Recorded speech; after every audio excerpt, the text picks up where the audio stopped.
수강생 여러분 안녕하세요. 지난 시간에는 북한 영유아의 영양 상태에 대해 살펴보았습니다.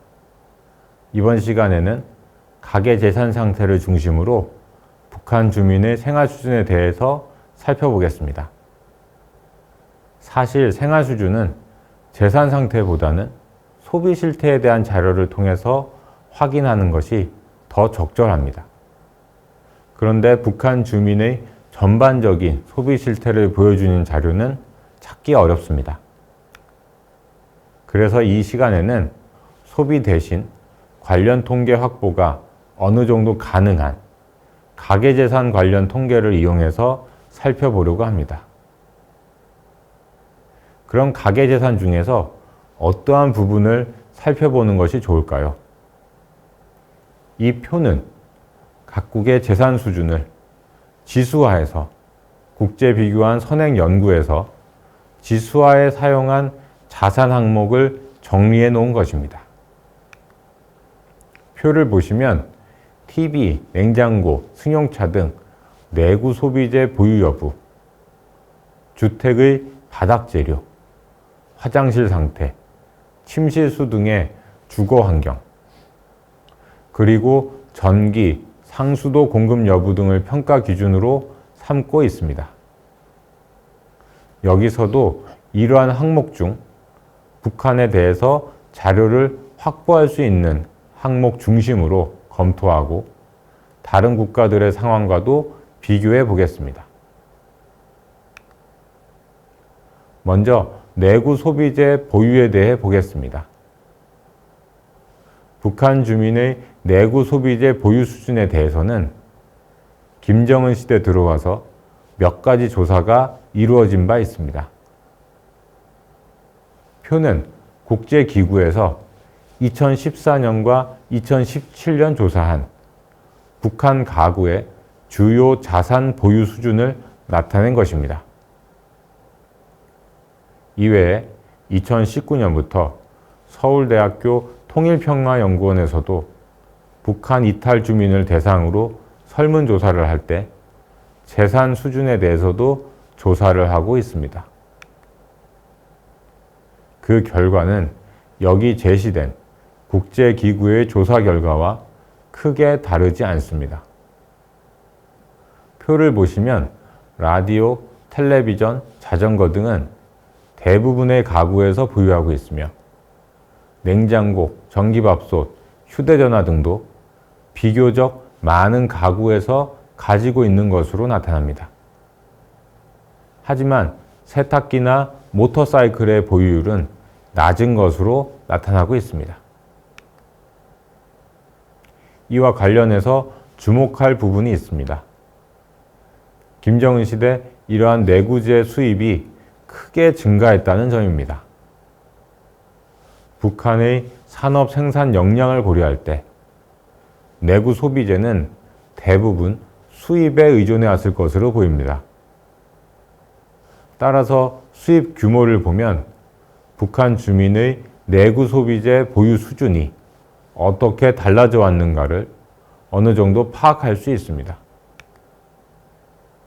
표는 2000년부터 2019년까지 북한이 중국으로부터 수입한 주요 내구재의 수입 규모를 5년 단위로 합산해서 제시해 놓은 것입니다.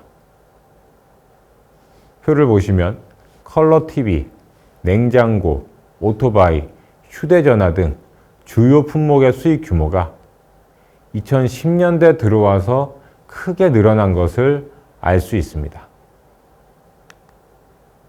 컬러 TV는 2000년대 166만 대가 수입되었는데 2010년대에는 400만 대 이상 수입되었습니다. 가정용 냉장고도 2000년대 7만 대 정도 수입되었는데 2010년대에는 26만 대 정도 수입되었습니다. 휴대전화의 경우에도 2010년대 수입 규모가 크게 증가했습니다. 2000년대에는 12만 대 수입되었는데 2010년대에는 570만 대 이상 수입되었습니다. 이렇게 본다면 김정은 시대 들어와 북한 주민의 내구 소비재 보유 수준은 향상되었다고 이야기할 수 있습니다. 여기서 한 가지 더 고려할 부분이 있습니다. 제재로 인해 표에 제시된 가전제품의 수입은 2018년부터 사실상 중단되었다는 점입니다. 달리 말하면 제재가 없었다면 2000년대와 2010년대 북한 내구재 수입 규모의 격차는 이보다 더욱 확대되었을 가능성이 높습니다. 앞에서 가계 재산 수준을 평가할 때 전기, 상수도 공급 여부도 하나의 기준이 된다고 말씀드렸습니다. 여기서는 이 중에서 통계 활용이 용이한 전기 이용에 대해서 살펴보겠습니다. 북한의 전력 사정이 열악하다는 것은 잘 알려져 있습니다. 통계청 자료에 따르면 2019년 북한의 발전량은 238억 킬로와트로 한국 발전량 5,630억 킬로와트의 4.2%에 불과합니다. 북한 인구가 남한 인구의 약 절반 정도이므로 북한의 1인당 전력 소비량은 남한의 10%에 못 미친다고 볼 수 있습니다. 이처럼 열악한 전력 사정은 북한의 산업 생산과 소비 생활을 위축시키는 요인이 되고 있습니다. 그렇긴 하지만 김정은 시대 북한의 전력 사정은 이전에 비해서는 다소 개선된 것으로 보입니다.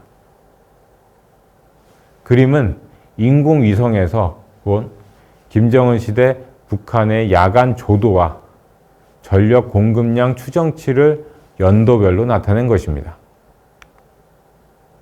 인공위성에서 본 야간 조도 데이터는 GDP와 높은 상관관계를 가지고 있습니다. 그래서 북한처럼 신뢰할 수 있는 데이터를 확보하기 어려운 국가의 경제 상황을 평가하는 데 종종 활용되고 있습니다. 그림을 보시면 야간 조도와 전력 공급량 모두 2010년대 중반 이후 증가하고 있습니다.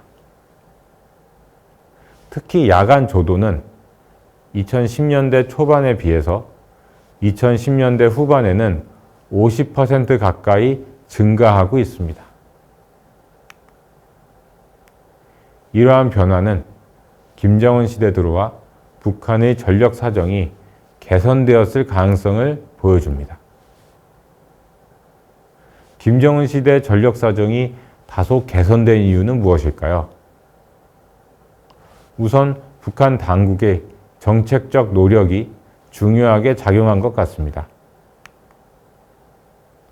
북한은 지난 7주차 강의에서 말씀드린 바와 같이 중대형 수력발전소 건설, 화력발전소 개보수 등의 전력 공급 확대 정책을 시행하면서 송배전망 현대화, 전국적 통합전력 공급망 구축 등 에너지 공급 효율화 정책도 추진해 왔습니다.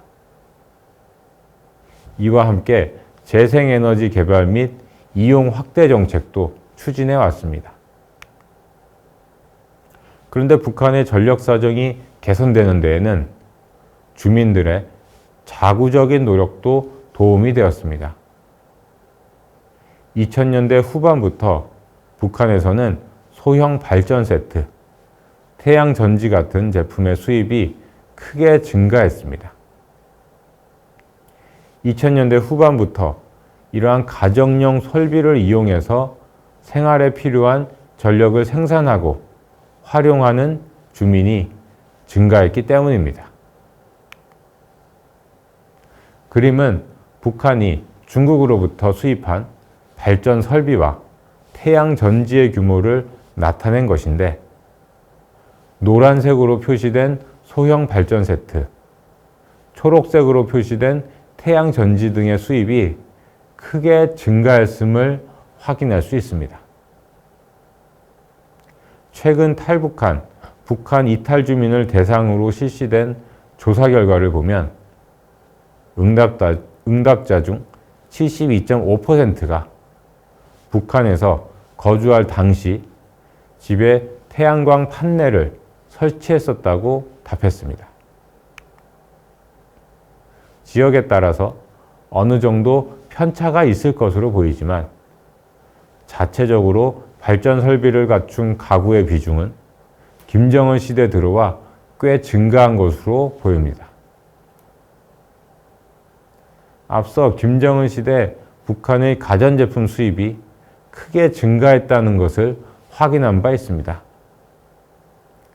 이렇게 가전제품 사용이 증가할 수 있었던 데에는 생활 수준 향상도 중요했으나 주민들의 자구책 마련 등에 의해 가정 내 전력 사정이 나아졌던 것도 영향을 주었다고 말씀드릴 수 있겠습니다.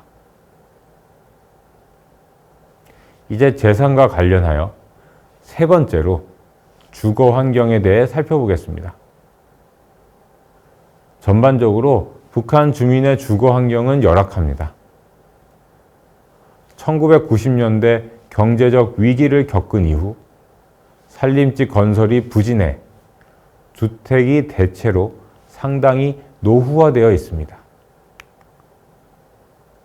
다만 김정은 시대 들어와 주거 환경이 개선되었을 가능성이 있습니다. 주거 환경은 신규 주택을 건설하거나 기존 주택을 개보수하는 경우 개선될 수 있는데 두 가지 측면 모두에서 변화가 있었던 것 같습니다. 먼저 김정은 시대 북한의 신규 주택의 건설 상황부터 보겠습니다. 이 표는 김정은 시대 대표적인 살림집 건설 사업을 정리한 것입니다. 창천거리, 은하과학자거리, 미래과학자거리 등의 아파트가 건설되는 등 평양 중심으로 건설 사업이 이루어졌습니다. 2021년부터는 평양에 5년간 총 5만 호를 건설한다는 계획이 추진되고 있기도 합니다. 물론 평양 이외 지역에서도 살림집은 건설되고 있습니다. 표에 제시된 것처럼 함경국도의 홍수 피해 구역에 단층 살림집이 건설되기도 했고 노동신문에 실린 기사들을 보면 함흥, 신의주 등의 지역에 수백에서 수천 세대의 살림집이 건설되었습니다. 지금까지 말씀드린 것은 모두 국가가 주도해서 살림집을 건설한 사례들입니다. 그런데 2000년대 이후에는 기관, 기업소가 주도하고 필요시에는 돈주의 자금도 동원해서 살림집을 건설하는 경우도 많다고 합니다. 예를 들어 2013년 평양 보통강 구역에 30층 아파트가 건설되었는데 대외경제총국이라는 기관에서 자체적으로 지은 것이라고 합니다. 이처럼 기관 기업소가 주도해서 건설한 살림집이 국가 주도로 건설된 살림집보다 더 많을 가능성도 있습니다. 2000년대부터 비공식 주택시장이 성장하면서 주택건설이 수익성 좋은 사업 중 하나가 되었기 때문입니다. 전체적으로 신규 주택건설 규모가 어느 정도인지 또 그 결과 주민들의 주거 환경이 얼마나 개선되었을지 파악하기는 어렵습니다. 다만 국가와 기관 기업소 등이 주택건설에 예전보다 적극적이었다는 점을 고려하면 김정은 시대 들어와 북한 주민의 주거 환경은 예전보다 다소 개선되지 않았을까 판단됩니다. 다른 한편으로는 국가 주도의 살림집 건설이 주로 평양 지역에서 과학자 등 특정 집단에게 주기 위한 목적에서 이루어졌다는 점에서 한계가 있다는 점도 생각할 필요가 있습니다. 주거환경 개선의 혜택이 특정 계층에 집중되었을 수 있기 때문입니다. 이번에는 기존 주택의 개보수에 대해 살펴보겠습니다. 북한에서는 2000년대 초반 무렵부터 개인이 주택을 개보수하는 경우가 증가한 것으로 보입니다.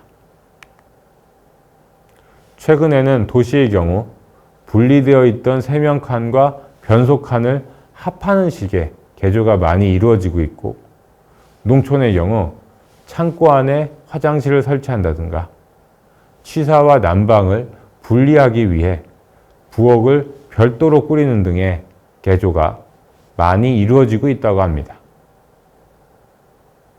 2000년대 이후 북한에서 주택 개보수가 증가한 것은 살림집이 노후화된 데다 불편한 부분이 많기 때문입니다.